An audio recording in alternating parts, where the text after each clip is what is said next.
주님을 바꾸지 않으리. 오늘 거룩한 주의 날에 주 앞에 예배하는 여러분에게 하늘의 신령한 은혜가 함께 하시기를 주의 이름으로 축복합니다. 이번 주간 되면 영하권으로 떨어지고 낮 기온도 이렇게 많이 올라가지 않는 것 같습니다. 늘 건강에 유의하시기 바라고 하루하루 평강의 삶 살아가기를 바라겠습니다. 실존주의의 철학자 중에 대표적인 사람이 키엘케고르라는 사람입니다. 우리 사진을 잠깐 보여주시면 이분이 오래 살지는 못했는데요. 이분을 떠오르면 죽음에 이르는 병 이렇게 쉽게 떠오르게 되는데, 죽음에 이르는 병이 뭐냐? 절망, 보통 이렇게 얘기하죠. 이분이 왜 실존주의 철학자가 됐느냐? 이분이 신학자고 철학자고 시인임에도 불구하고 늘 어렸을 때의 그 불행했던 가정의 경험이 그의 인생을 지배했기 때문이다, 이렇게 분석하게 됩니다. 그가 어렸을 때는 아버지께서 뭐 하셨냐면 이 벌판에서 양을 쳤어요. 양을 쳤는데 그렇게 부유하지 않은 가운데 너무 추웠고 너무 가난했기 때문에 너무너무 힘든 시간을 보냈어요. 그래서 그의 아버지는 하나님에 대해서 막 저주했어요. 왜 하나님께서 나를 이렇게 힘들게 몰아가시나. 그런데 그의 아버지 아내가 일찍 병으로 죽게 됩니다. 그런데 그때 당시 사회적인 분위기가 또 종교적으로 재혼을 할 수는 있지만 데리고 있던 하녀와 이렇게 같이 살거나 결혼하는 것은 금기시 되어 있던 시절에 하녀와 같이 살게 됩니다. 결혼 신고도 할 수 없었을 것 같습니다. 그렇게 해서 8명을 낳았는데 8번째 막내가 키엘케고르입니다. 그런데 그의 어머니조차도, 그리고 그의 형 둘, 누나 둘, 형 셋, 누나 둘, 그런 것 같습니다. 5명의 형제들이 33살이 되기 전에 죽어요. 자기도 형들, 누나들을 보면서 나도 오래 못 살겠구나, 나도 33살 되기 전에 죽을 수 있구나 라고 하는 두려움과 그 공포심 속에 살았다는 거예요. 그리고 형들이 가고 누나들이 가고 어머니가 그렇게 세상을 떠나가는 장면 속에서 이 키엘케고르가 생각하고 분석하는 것은 뭐냐면, 하나님께서 우리 아버지에게, 하나님께서 우리 가정에 벌을 내리시는구나. 그래서 늘 하나님에 대한 두려움 속에 살았고, 그래서 방탕하게 되고 하나님을 떠나가게 되고 다른 무엇에 중독되게 됩니다. 그리고 삶을 포기하고 스스로 삶을 마감하겠다고 자살을 기도하기도 합니다. 그러다가 이제 철학자가 되는 것이죠. 하나님의 저주를 받은 집이라고 생각해서 심리적인 불안과 고독 속에 살았고, 그가 신학을 공부했고 시인이었고 철학자였으나 어렸을 때 경험했던 그 불행한 가정 경험이 그의 인생을 자유롭게 하지 못했다 하는 안타까움이 있습니다. 오늘 본문에 나오는 히스기야도 어렸을 적에 그런 불행했던 가정 경험이 있습니다. 그의 할아버지 때는 그래도 나라가 아주 강성했습니다. 주변에 있는 에돔과 블레셋을 지배했습니다. 북쪽 이스라엘과 대적했을 때도 밀리지 않았어요. 아주 정치적으로, 군사력으로, 외교적으로, 경제적으로 아주 단단했습니다. 그런데 히스기야의 아버지가 왕이 되면서 나라가 완전히 망가졌어요. 무엇보다도 그들이 지배하고 있었던 블레셋과 에돔이 쉽게 말하면 독립을 했습니다. 그들의 이 유다의 지배로부터 벗어났어요. 결정적으로 뭐가 문제가 있었냐면 북이스라엘과 전쟁을 했습니다. 전쟁을 해서 승리했으면 좋았겠지만 대패합니다. 12만 명이 죽습니다. 20만 명이 끌려갑니다. 이스라엘이 남북으로 나뉘어졌을 때 북이스라엘은 10개 지파가 가고 남유다는 2개 지파, 유다 지파와 베냐민 지파만 남게 되는데 그 두 지파 합해서 얼마나 되겠습니까, 여러분? 그런데 이 전쟁으로 끌려갔던, 전쟁에 참전했던 남자들이 12만 명이 죽어요. 그리고 20만 명이 끌려가요. 대부분의 사람들이 죽거나 끌려간 겁니다.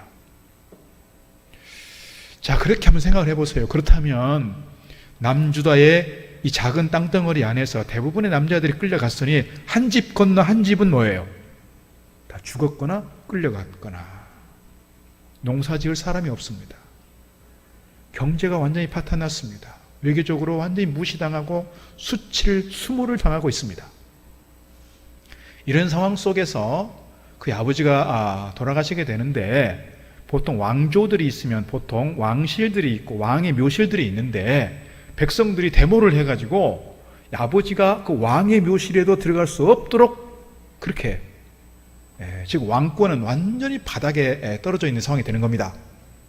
이런 상황 속에서 아버지가 죽고 히스기야가 25살에 왕이 됩니다. 히스기야가 이 국제 정세 그리고 나라의 형편들을 보면서 왜 우리나라가 이렇게 험악한 꼴이 되었나, 왜 이렇게 황무한 땅이 되어버렸나, 하나님께서 약속하신 땅이었고 적과 꿀이 흐렀던 이 땅이 도대체가 왜 이렇게 국가적으로 위기를 겪게 되었고 황무한 삶이 되었는가에 대한 분석을 하게 됩니다. 그 분석에 대한 이야기, 그리고 거기에 대한 대책들을 세워가고, 그리고 그가 세웠던 그 대책들을 실천해가는 과정에서 하나님과의 관계가 어떠했고 하나님께서 그들을 회복하실 때 그들의 삶이 어떻게 달라졌는가를 우리에게 가르쳐 주고 있습니다. 오늘 우리가 이 코로나의 어려운 시대를 살아가면서 우리의 삶의 공동체, 우리의 삶의 현장, 내 인생을 돌아보면서 나는 과연 어떤 모습으로 서 있는가를 돌아보고, 오늘 히스기야 속에서 내 자신을 발견하고 우리가 어떤 모습으로 서야 되는지를 오늘 함께 배워가려고 합니다. 앞서 말씀드린 것처럼 히스기야가 25살의 왕이 되었을 때는 전쟁 후유증으로 인해서 나라가 위태로워졌습니다. 왕의 권위는 땅바닥에 떨어졌습니다. 지금 아버지 때 했던 일이 뭐냐면 전국 산당에다가 산당을 짓고, 전국의 산당을 짓고 제사를 드렸습니다. 성전 기물을 갖다가 아수리에 갖다 바쳤습니다. 그런데 아수르로부터 사실은 배신을 당합니다. 성소에 들어가는 문을 폐쇄했습니다. 하나님께 드렸던 제사, 번제, 속죄제 다 중단됐습니다. 이런 상황 속에서 오늘 히스기야가 왕이 되면서 그가 어떻게 분석하고 있는지, 어떻게 원인을 이야기하고 있는지 볼 수가 있습니다. 오늘 중요한 것은 앞서 말씀드린 것처럼 히스기야가 어렸을 적 그런 불행했던 가정의 경험이 있지만, 그가 자기 인생 속에서 키엘케고르처럼 그렇게 불안과 두려움과 공포 속에 살아가는 것이 아니라, 그럼에도 불구하고 자기 어렸을 적의 그 경험이 신앙 안에서 어떻게 극복되어지는가를 오늘 본문에 잘 보여주고 있습니다. 1절, 2절 말씀 보게 되면 이렇게 기록합니다. 히스기야가 왕위에 오를 때의 나이가 25세라. 예루살렘에서 29년 동안 다스리니라. 그의 어머니의 이름은 아비야요 스가랴의 딸이더라. 히스기야가 그의 조상 다윗의 모든 행실과 같이 여호와 보시기에 정직하게 행하였다. 남유다에 여러 왕들이 있고 개혁적인 왕들이 있고 선한 왕들이 몇 명 있지만, 가장 개혁적이고 가장 선한 왕으로서 등장하는 사람이 요시아와 더불어 히스기야입니다. 물론 히스기야도 나중에 사실은 실수가 없잖아 있어요. 어떤 사람이 다 완벽할 수 있겠습니까? 그러나 역사적인 평가는, 성경에서 오늘 히스기야에 대해서 평가하고 있는 중요한 핵심 구절은 2절이에요. 그의 조상 다윗의 모든 행실과 같이 여호와 보시기에 정직하게 행하였다. 아버지 세대를 살았던 저가, 아버지 세대를 경험했던 그 불행했던, 힘들었던 어렸을 적의 그 충격적인 트라우마가 그의 인생을 망가뜨릴 수도 있었으나 그것에 매몰되어지지 않았어요. 그것에 집착하고 있지 않았어요. 그것으로부터 자유를 얻게 되었고 그것으로부터 해방을 얻게 되었어요. 그래서 선한 왕으로서, 정직하게 의를 행하는 왕으로서, 그리고 신앙적으로 올곧게 서는 왕으로서 평가받고 있다 하는 이야기입니다. 그가 지금 황폐화되어 있는, 마른 땅이 되어 있는 유다에 대해서 평가를 할 때 어떻게 평가하고 있느냐? 이 6절 보니까 이렇게 이야기하고 있습니다. 6절, 우리 조상들이 범죄하여 우리 하나님 여호와 보시기에 악을 행하였다 그랬어요. 다시 말씀드리면, 지금 나라가 이렇게 황무한 땅이 되었고 메마른 땅이 되었고 국제적인 수치를 당하고 있고 이렇게 어려움 속에 있는 것은 우리 조상들이 범죄하였고 우리 조상들이 악을 행하였구나 이거예요. 그러니까 정치력이 약해서 문제가 아니라, 군사력이 약해서 문제가 아니라, 경제력의 어떤 외적인 조건의 문제가 아니라, 이 심각한 침체의 위기를 무엇으로 평가하는 거예요? 영적으로 평가하는 거예요. 영적 침체의 시기로구나 우리가. 조상들이 했던 그 악한 일들이 뭐냐? 6절 하반절에 이렇게 기록합니다. 하나님을 버리고 얼굴을 돌려 여호와의 성소를 등지고 또 낭실문을 닫으며, 낭실문이라는 게 뭐예요? 성전에 들어가는 현관문 또는 그 주변에 있는 부속 건물들을 얘기하는데 그 문을 다 닫아 잠궜다는 거예요. 등불을 껐습니다. 성소에서 분향하지 않게 됐습니다. 하나님께 드리는 번제가 중단되었습니다. 그러니 하나님께서 이 백성들을 가만두지 않았다, 그런 얘기예요. 그래서 비웃음거리가 되었고 수치 제목이 되었다. 8절에 그래서 여호와께서 유다와 예루살렘에 진노하시고 내버리사 두려움과 놀람과 비웃음거리가 되게 하신 것을 너희가 똑똑히 보는구나. 이 백성들이 영적 침체에 빠지게 되고 국가적인 위기 상황 가운데 빠지게 된 것은 우리가 하나님 앞에 드렸던 제사가 사라졌기 때문이요, 악을 행하였기 때문이요, 하나님 앞에 범죄했기 때문이라. 특별히 그 가장 중요한 범죄 요소가 뭐예요? 성전의 문을 걸어 잠그고 성전에다가 오히려 우상을 갖다 섬기게 하였고, 오히려 하나님을 섬기기보다는 우상을 섬겼던 그 영적인 죄악이 컸구나. 그래서 9절에서 이렇게 말합니다. 이로 말미암아 우리의 조상들이 칼에 엎드러졌으며, 칼에 엎드러졌다는 게 뭐예요? 북이스라엘과의 전쟁 속에서 수많은 사람들이 죽거나 끌려갔다, 그 말입니다. 그리고 우리와 우리의 자녀와 아내들이 사로잡혀 갔구나. 이것이 히스기야가 가지고 있는 영적 진단입니다. 히스기야가 가지고 있는 하나님 중심의, 여호와 중심의 신앙적 가치관이었고 판단 기준이었다, 이렇게 말씀드릴 수가 있습니다. 하나님께서 택한 백성들이었습니다. 하나님께서 이미 수백 년 전부터, 이미 아브라함 때부터 약속하신 그 땅이 젖과 꿀이 흐르는 땅, 가나안 땅이었는데 이 땅이 이렇게 황무한 땅이 된 것은, 국가적으로 수치를 당하게 된 것은, 우리의 삶이 이렇게 피폐해지게 된 것은 우리가 영적으로 침체해졌기 때문이구나. 우리가 그 영적인 침체의 핵심적인 주제가 뭐예요? 하나님께 대한 예배가 실종되었구나. 예배가 다른 데 있는 것이 아니라, 교육에 문제가 있는 것이 아니라, 경제에 문제가 있는 것이 아니라, 정치력에 문제가 있는 것이 아니라 신앙의 문제였다고 보는 것이고, 그 신앙의 문제의 핵심 요소는 제사에 있었고 예배에 있었다는 거예요. 예배에 있었다. 그래서 이렇게 처방합니다. 10절 말씀 이렇게 처방합니다. 이제 이스라엘의 하나님 여호와와 더불어 언약을 세워 그랬어요. 이 언약은 뭐냐면 하나님께서 시내산에서 모세와 더불어서 이스라엘 백성들과 맺었던 시내산 계약이에요. 이 시내산 계약은 일방적 계약이 아니고 쌍무적 계약이라고 말합니다. 다시 말씀드리면 이스라엘 백성들이 하나님에 대해서 하나님으로 섬기고 하나님으로 경외하고 하나님께 제사하고 하나님만 따르겠다고 결단하고 그렇게 순종하면 하나님께서 뭐예요? 나는 너의 하나님이 되겠다. 그리고 너희는 내 백성이 되겠다. 내가 너희를 지켜주겠다. 내가 너희들을 안전하게 하겠다. 이게 쌍무적 계약이에요. 그런데 이스라엘 백성들이 왕을 비롯해서 그 왕의 권세에 눌려서 어떤 종교 지도자도 꼼짝 못하고 성전의 문을 걸어 잠궜어요. 예배가 중단됐어요. 온 산지에다 이방 신을 섬기는 산당들이 세워졌어요. 그러니 조상들이 하나님 앞에 범죄했구나, 악을 행하였구나.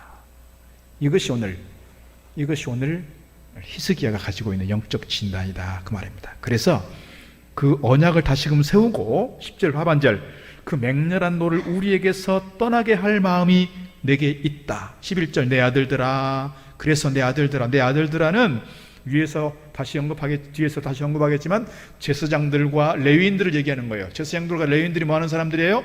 제사를 담당한 사람들이에요. 내 아들들아, 이제는 게으르지 말라. 무엇에 게으르지 말라? 하나님께 제사하고 하나님을 찾고 하나님을 섬기는 데 있어서 이제는 게으르지 말자. 여호와께서 이미 너희를 택하사 그 앞에 서서 수종들어 그를 섬기며 분향하게 하셨느니라. 하나님과의 관계 속에서 이제는 언약을 회복하고 하나님과의 관계가 멀어진 관계가 아니라 다시금 회복되어서 하나님과 밀착하고 하나님과 가까이 하고 하나님께 나아가는 가운데 이제는 우리 이 백성들이 하나님의 거룩한 백성으로서의 자존심과 정체성을 좀 회복하면 좋겠다. 그런 거룩한 의지가 생긴 거예요. 거룩한 의지가 무엇을 통해서? 예배를 통해서. 그래서 무너진 예배를 회복하자, 무너진 제사를 회복하자. 우리도 우리의 삶을 잘 진단할 필요가 있습니다. 내 삶이 피폐해지고 내 삶이 어려워지고 내 삶이 고달파지고 내 삶이 이렇게 황무해지는 것은 내 경제적인 문제가 아니라 내 어떤 환경의 문제가 아니라 돈의 문제가 아니라 다른 어떤 그 문제가 아니라 혹 나의 영적 침체로부터 오는 문제는 아닌지, 내가 하나님께 드렸던 제사가 예배가 무너졌기 때문에 하나님과의 관계가 멀어졌기 때문에 생기는 문제가 아닌지 우리 스스로 잘 진단해야 한다는 거예요.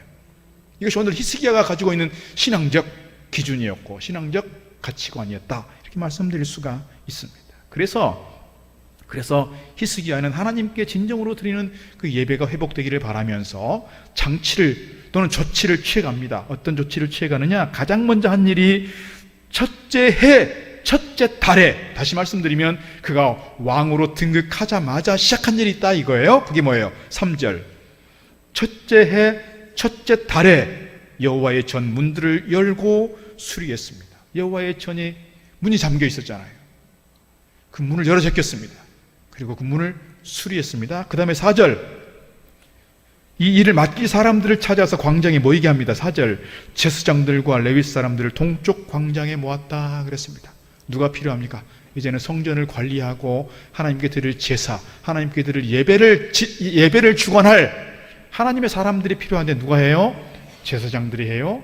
레위인들이 하는 거예요. 이 사람들을 세워서 그 다음에 이렇게 주문합니다. 그들에게 이르되 레위 사람들아 내 말을 들으라. 이제는 너희를 성결하게 하고 그랬습니다. 이제는 너희를 어떻게 하고? 성결하게 하고 그랬어요. 누구를? 제사를 맡은 사람들을, 하나님의 사람들을 향해서 너희를 성결하게 하자 그랬어요. 옛날에 성소와 지성소가 있을 때 지성소는 대제사장이 1년에 한 번 들어가는 곳이라고 그랬습니다. 대제사장이 1년에 한 번 들어갈 때 어떤 자세로 들어가느냐, 정말 지극히 두렵고 떨리는 마음으로 들어가요. 그래서 뭘 먼저 해요? 자기 자신을 위해서 속죄제를 해요. 자기 자신을 향해서 정결 예식을 치러요. 내가 죄가 있으면 안 되니까. 그리고 이스라엘 백성들을 향해서 그렇게 제사를 드리고 들어가는 거예요. 오늘 이 히스기야가 이 제사를 맡은 사람들을 위해서 너희들이 먼저 성결해야 되지 않겠느냐. 여러분, 우리가 살아가는 세상 속에서 제도가 중요할 수 있습니다. 환경이 중요합니다. 돈도 중요합니다. 시스템도 중요합니다. 그러나 먼저 필요한 게 있습니다. 먼저 중요한 게 있습니다. 뭐예요? 사람이에요. 사람을 먼저 세우는 일이 중요하고, 세워진 사람들이 어떻게 하나님 앞에서 의를 행하고 하나님 앞에서 정결한 모습으로, 성결한 모습으로, 의로운 모습으로 세워져야 시스템이 갖춰지고 제도가 갖춰지고 환경이 바뀌어지고 그렇게 되지 않을까요? 오늘 그 순서에 대해서 히스기야는 분명히 알고 있는 거예요. 다른 사람들보다도 하나님의 일을 맡은 제사장들과 레위인들이 먼저 성결하고 그 다음에 뭐예요? 그 다음에 5절 말씀 중간에 또 너희 조상들의 하나님 여호와의 전을 성결하게 하여 그 더러운 것을 성소에서 없애라 그랬어요. 쉽게 말하면 청소를 시키는 일입니다. 청소를 시켜요. 그리고 그대로 시행하는 걸 볼 수 있습니다. 자, 15절 말씀에, 오늘 본문 뒤에 가는 15절 말씀에서 이렇게 기록합니다. 그들이 그들의 형제들을 모아 성결하게 하고, 그들은 누구예요? 제사장들과 그 형제들입니다. 자기들끼리 모아서 뭘 해요? 하나님께 성결 예식을 치르는 겁니다. 그리고 들어가서 왕이 여호와의 말씀대로 명령한 것을, 여호와의 말씀을 따라서 여호와의 전을 깨끗하게 합니다. 얼마 동안 깨끗하게 하느냐? 17절 보니까 16일 동안이나 했다 그랬어요. 첫째 달 초하루에 성결하게 하기를 시작하여 그 달 첫 8일에 여호와의 낭실에 이르고 또 8일 동안 여호와의 전을 성결하게 하여 첫째 달 16일에 이르러 마쳤다 그랬습니다. 성전을 청소하는 데만 16일이 걸렸어요. 한편에서 이렇게 생각할 수 있습니다. 뭘 그렇게 오랫동안 그렇게 청소를 했을까? 얼마나 반짝반짝 광이 되게 하려고 그렇게 생각할 수도 있고요. 또 한편에서는 성전 문을 닫아놓은 지가 도대체 얼마나 됐길래, 얼마나 더러워졌길래 하나님께 제사를 드리기 위해서 16일 동안이나 그렇게 청소를 했을까? 여러분, 한두 명이 했을까요? 그때 당시 솔로몬 성전 그렇게 큰 성전이 아니에요. 우리 교회 규모 생각하면 돼요. 이거 청소하는데요 보름 이상 걸렸다니까요. 한두 명이 했느냐 말이죠. 레위인들이, 제사장들이 총동원이 되어서 그거 뭐예요? 묵은 때를 벗겨내고 세상의 문화의 때를 벗겨내고 죄악의 때를 벗겨내고 그렇게 하지 않았을까요? 오늘 우리가 하나님 앞에 제사를 드리고 하나님 앞에 예배를 드릴 때 그런 마음으로 오면 좋겠습니다. 내 마음의 때를 좀 벗겨내고 내 안에 있는 죄악들을 좀 덜어내고 내가 정말 하나님 앞에서 정결한 모습으로 하나님 앞에서 신실한 모습으로 하나님 앞에서 의로운 모습으로 서야 되겠구나, 그런 자의식을 가지고 그런 어떤 자세를 가지고 우리가 하나님 앞에 서야 되지 않겠나 하는 것을 우리에게 가르쳐 주고 있습니다. 그리고 20절 보니까 이렇게 기록합니다. 히스기야 왕이 일찍이 일어나 성읍의 귀인들을 모아 여호와의 전에 올라가서, 히스기야 왕이 먼저 성전에 올라갑니다. 그리고 28절 보니까 온 회중이 경배하며 노래하는 자들은 모으고 나팔 부는 자들은 나팔을 불어 번제를 마치기까지 했다 그랬습니다. 여러분, 번제는 송아지 한 마리를 번제로 드리면 그걸 다 태워 드리는 거예요. 양을 번제로 드리면 양을 다 태워 드리는 거예요. 시간이 상당히 흘렀을 것입니다. 우리가 양고기를 구워 먹으면 대충 익으면 먹으면 돼요. 근데 번제는 그런 게 아니거든요.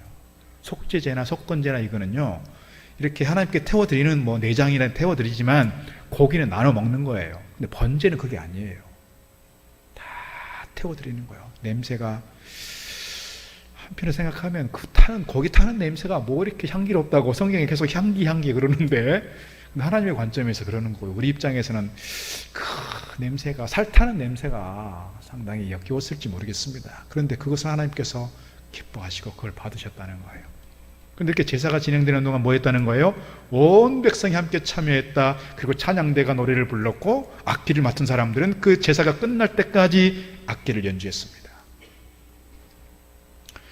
오늘 우리가 예배 드리는 것처럼 우리가 함께 찬송 부르는 시간에 찬송하고 교독문 하는 시간에 교독하고 누가 대표자가 나와서 기도하고 설교하고 이렇게 하는 게 아니고, 그때는 그런 예식들이 별로 없잖아요. 다 제사를 드릴 때 고기를 가지고 이렇게 요제를 드리거나 거제를 하거나 막 이렇게 하면서 그 다음에 불에 태워 드리는 건데, 그 시간에 다 계속 뭘 했다는 거예요? 찬양을 불렀어요. 악기를 연주했어요. 그리고 그들이, 수많은 사람들이 전쟁에서 죽고 돌아왔고 나라는 온 나라가 황무한 땅이 되었고 왕이 바뀌었지만 웃을 일이 없었어요. 기쁨이 없었어요. 감사할 일이 없었어요. 그런데 그들에게 감사가 회복됩니다. 기쁨이 생겨납니다. 이것을 36절에서 말합니다. 이 일이 갑자기 되었으나, 이렇게 제사하게 되는 일이, 성전을 청소하고 이렇게 예배를 회복하는 일이 갑자기 되었으나 하나님께서 백성을 위하여 예비하신 일이다, 이렇게 고백하고 있고요. 히스기야가 백성과 더불어 어떻게 했다? 기뻐했다 그랬습니다. 우리 삶의 현장에서 보면 기뻐할 일이 별로 없을 때가 있습니다. 그래서 우울합니다. 슬픕니다. 아픕니다. 그래서 찬송보다는 탄식이, 한숨이 지어질 때가 있습니다. 그래서 우리가 정말 하나님과 깊이 있게 영적으로 교제하고 하나님 앞에 예배하게 될 때 하나님께서 우리 마음을 만져주시고 우리의 마음을 회복시켜 주셔서 주님 안에서 참 기쁨이, 감사가 우리 가운데 회복될 줄로 믿습니다. 하나님께 진심으로 예배하는 가운데, 우리의 삶 가운데 하나님 주시는 기쁨이, 하나님 주신 감사로 회복되어지는 저와 여러분 되기를 주의 이름으로 축복합니다. 이스라엘 백성들이 그렇게 영적 침체가 된 가장 중요한 이유는 예배에 실패했다. 그래서 그때나 지금이나 하나님은 어떤 사람을 찾으시느냐? 예배하는 자를 찾으시는 줄 믿습니다. 주님께서 말씀하십니다. 요한복음 4장 23절, 아버지께 참되게 예배하는 자들은 영과 진리로 예배할 때가 오나니 곧 이때라 아버지께서는 자기에게 이렇게 예배하는 자들을 찾으시느니라. 하나님은 영이시니 예배하는 자가 영과 진리로 예배할지니라. 영과 진리로 우리의 온 힘을 다해서, 온 마음을 다해서, 정성을 다해서 하나님께 진실되게 예배하는 것입니다. 어제도 한 장로님께서 그러셨습니다. 온라인으로 예배한다고 하면서 이불 속에서 이렇게 예배하는 사람이 있다더라. 참 그 말씀, 제가 예전에도 코로나 막 진행이 되면서 간혹 제가 말씀을 드린 바가 있지만, 정말 그런 예배를 하나님께서 진실로 드려지는 예배라고 생각하고 하나님께서 기뻐하실까? 영과 진리로 드리는 예배, 하나님께서 찾으실 만한 예배자의 자세는 우리가 부득이하게 교회를 나올 수 없는 상황일지라도 어디선 특별한 장소를 좀, 정한 장소를 좀 지정하고 내 자세를 좀 교회에 나와서 예배하는 것 못지않게 좀 정갈한 자세를 가지고 하나님께 예배할 수 있어야 할 줄 믿습니다. 이것이 하나님께서 찾으시는 예배자의 모습이고, 이것이 오늘 우리가 드리는 영과 진리로 드리는 예배인 줄로 믿습니다. 여러분, 예배가 타락하면, 예배가 망가지면 그 인생도 망가지게 되고요, 그 가정도 망가지게 되고요, 더 나아가서 국가도 망하게 되는 걸 볼 수 있습니다. 역사적으로 그렇습니다. 러시아를 보면 러시아에, 물론 러시아 정교회가 주축이 되어 있었지만 하나님께 드리는 예배가 망가졌어요. 나라가 망했어요. 로마도 그렇습니다. 물론 로마가 망하게 되는 여러 가지 이유를 들 수 있지만 우리가 신앙적으로 판단할 때 로마가 하나님 앞에서 이 제사가 망가졌어요. 타락했어요. 로마가 망가졌어요. 지금 많은 신학자들이 걱정하는 게 있습니다. 영국을 비롯해서 유럽의 주요한 사회들이 너무너무 예배가 망가져 있는 이 상황 속에서 앞으로 40년 내지 50년 되면 국가적으로 큰 위기를 만나지 않겠나 하는 것에 대한 걱정들이 있습니다. 걱정들이 있어요. 오늘 우리에게 있어서 경제 회복도 중요하고 도덕의 회복도 중요하고 가정의 행복도 또 어떤 여러 가지 조건에 있어서의 회복도 필요하지만, 코로나 이후에 우리의 삶에 여러 가지 회복도 필요하지만 가장 먼저 우리에게 중요한 것은 우리 영적 침체로부터 일어서고, 이 영적 침체로부터 일어서기 위해서 우리 안에 정말 하나님 앞에 영과 진리로 드리는 이 예배가 회복되어야, 예배가 우선적으로 잘 세워져야 우리의 삶도 회복되는 줄 믿습니다. 다른 그 무엇보다도. 제가 오늘부터 한 3주간에 걸쳐서 우리가 1년 주제가 이제 회복하게 하소서였는데, 회복에 대한 말씀을 좀 더 드리려고 하는 겁니다. 오늘은 예배에 대한 회복, 다음에는 사명에 대한 회복, 그 다음에는 공동체에 대한 회복을 좀 말씀을 드리려고 하는 겁니다. 오늘 예배에 대한 말씀을 조금 더 드리는 겁니다. 정신위생계에 있어서 세계적인 대학자가 데이빗 핑크라고 하는 분인데요, 안정을 위한 네 박자 균형이라고 글을 쓰면서 우리 인생에 있어서 우리 인생을 안정되게 하는 네 가지 요소가 있다. 이 네 가지가 잘 갖춰져야 그 사람의 인생이, 그 사람의 삶이 안정된 삶을 들어갈 수 있다라고 하는 거예요. 첫 번째는 일입니다. 일. 우리가 뭔가 일을 통해서 뭐를 얻어요? 보람도 얻고요, 일을 통해서 경제적인 이 소득도 얻습니다. 일이 있어야 된다. 두 번째는 뭐냐? 놀이에 놀이. 일만, 우리는 사실 70년대 80년대 우리는 뭐예요? 근면성실 해가지고 열심히 일하는 것만 가르쳤지 노는 것은 안 가르쳤어요. 노는 것은. 저도 그래서 보면 노는 걸 잘 못해요. 놀면 막 이렇게 막 좀 그래요. 마음이 뭔가를 해야 되는 것 같고 막 그래. 이게 뭐예요? 시간적인 여유를 갖고 노는 것에 대해서, 노는 문화에 대해서 우리가 못 배워서 그래요. 노는 것도 잘해야 된다. 세 번째는 사랑이라고 말합니다. 네 번째는 예배라고 말합니다. 이 데이빗 핑크라고 하는 분이 신학자거나 목회자가 아니에요. 정신위생학자예요. 그런데 이분이 얘기하는 것에 있어서 우리 인생을 건강하게 세워가고 우리 인생을 안정되게 세워가는 데 있어서 가장 중요한 게 뭐냐? 예배라고 말하는 거예요. 예배. 그 예배라고 말할 때 이분이 말하는 예배는 사실은 기독교만의 예배는 아니지만, 우리가 우리의 정신세계, 우리의 삶의 안정성을 가져온 이 정신세계의 안정을 위해서 우리가 가장 먼저 신경 써야 될 부분이 어디 있느냐? 예배에 있다는 겁니다. 예배. 우리가 건강한 삶을 위해서 예배가 그만큼 중요하고 필요하다, 이렇게 말씀드릴 수가 있습니다. 육신의 건강도 예배가 중요한 것을 얘기합니다. 미국 캘리포니아에 있는 한 인간연구소에서 이렇게 30년 동안 연구해서 보고한 게 있습니다. 예배에 자주 참석하는 사람들이 예배에 자주 참석하지 않는 사람들보다도 훨씬 사망률이 떨어진다. 영국의 한 타임스가 이렇게 보고했습니다. 매 주일마다 한 차례 이상 예배에 참여하는 사람들의 평균 수명이, 좀 오래전 일이지만 평균 수명이 82세인데요.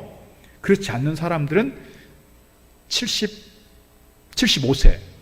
그러니까 7년이나 수명의 차이가 있다. 이렇게 보고했습니다. 예배를 참여하고 예배 속에서 하나님을 만나고 말씀을 듣고 내 마음이 안정되고 내 마음의 평안을 누릴 때 육신도 건강해지는 것이고 내 삶의 질도 올라가는 것이고 내 수명도 길어진다라는 것을 통계적으로 보여주는 겁니다. 통계적으로. 오늘 우리가 하나님 앞에 예배할 때 앞서 말씀드린 것처럼 예배에 참석하는 것도 중요하지만 내가 어떤 마음을 가지고 예배에 참여하느냐도 중요합니다. 집에서 우리가 온라인으로 예배를 할지라도 어떤 마음으로 예배하느냐가 중요하다 말씀드릴 수 있는 거예요. 시편 107편 9절에서 말씀합니다. 그가 사모하는 영혼에게 만족을 주시며 줄인 영혼에게 좋은 것으로 채워주심이로다. 우리 하나님의 은혜를 사모하고 갈급한 마음으로 기도할 때 하나님께서 우리에게 놀라운 은혜를 더하여 채워주실 줄로 믿습니다. 미국의 유명한 대통령 출신들이 많이 있지만 생존한 전직 대통령 중에서 가장 존경받는 분 중에 한 분이 지미 카터일 것입니다. 사진 한번 보여주시면 지금 이분이 90세에 이렇게 책을 회고록을 쓴 거예요. 지금은 백수가 다 됐습니다. 97세인가 8세인가 그래요.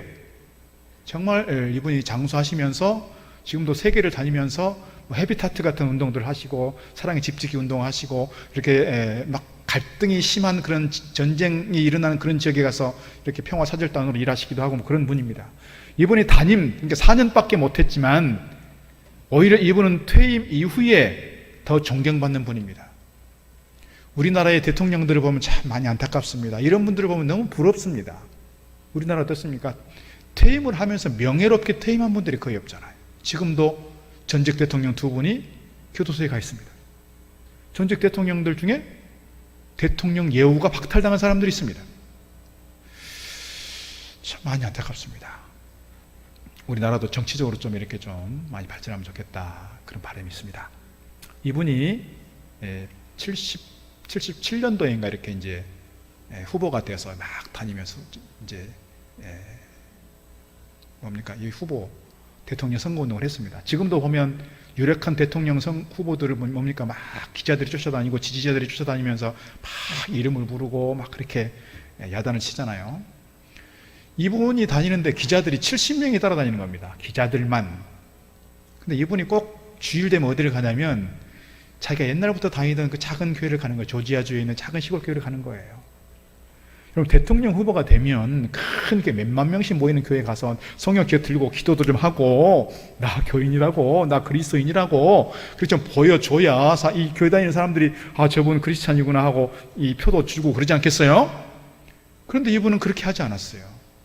자기 시골 교회가 23년 동안 다니던 교회에서 자기들 가르치던 아이들 몇 명 안 되지만 이 아이들 놓고 매 주일마다 그렇게 바쁜 와중에도 그렇게 가르치는 거예요. 그 기자들이 물었습니다. 아니 큰 길을 가든지 이렇게 아이들을 가르치는 거 좀 쉬면 안 됩니까? 그러니까 이 대통령 후보가 이렇게 얘기했습니다. 이렇게 나를 찾아와 주시니 감사하긴 합니다만 다음 주일부터는 여러분이 다니는 교회를 좀 가세요 그랬어요. 우리가 신앙적으로 봤을 때 정치적으로 보면 이게 정말 계산이 안 되는 일이지만 우리가 신앙적으로 보면 얼마나 멋집니까 이게. 멋진 일이에요. 시편 147편 11절 여호와는 자기를 경외하는 자들과 그의 인자하심을 바라는 자들을 기뻐하시느니라. 쉬운 성경에 이렇게 되어 있습니다. 주는 그를 예배하고 그의 사랑을 신뢰하는 자들을 기뻐하신다.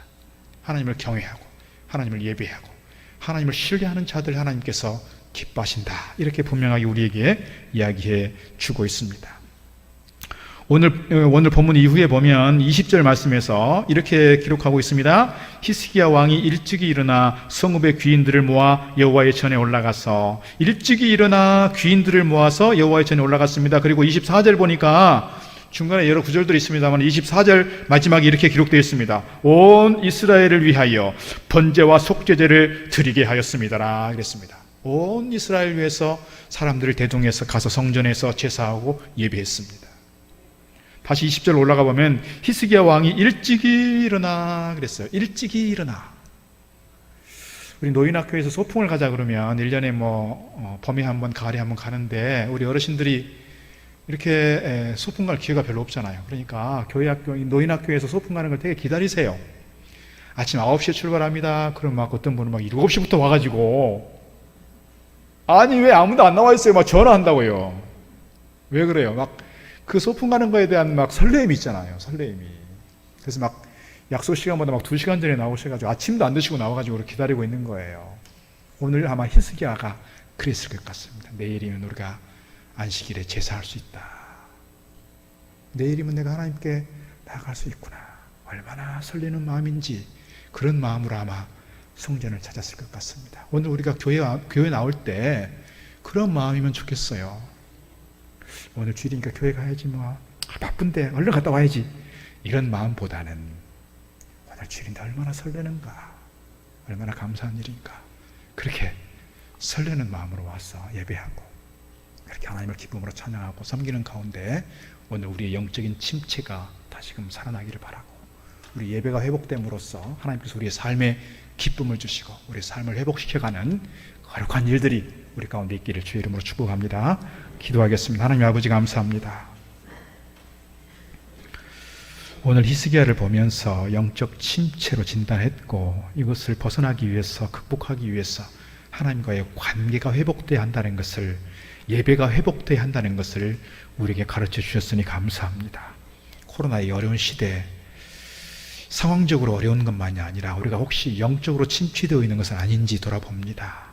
영적인 침체를 넘어서기 위해서 하나님과의 관계가 더 밀착되고 하나님께 드리는 예배가 회복되고 영과 진리로 드리는 예배, 정말 설레임으로 기쁨으로 드리는 예배, 감격 속에 드리는 예배 되게 하시고 오늘 저들의 예배를 주님께서 흠양하며 주님께서 연락하시는 아름다고 복된 예배들 되게 하여 주옵소서. 그래서 오늘 우리의 삶이 웃을 일이 없고 슬프고 아프고 힘든 일들이 있을지라도 주님 안에서는 평강이 있게 하시고 주님 안에서 우리의 삶이 회복됨으로 기쁨과 감사가 넘쳐나는 복된 삶이 되게 하여 주옵소서. 예수님 이름으로 기도드리옵나이다. 아멘. 주님을 바꾸지 않으리. 다른 어떤 은혜 구하지 않으리.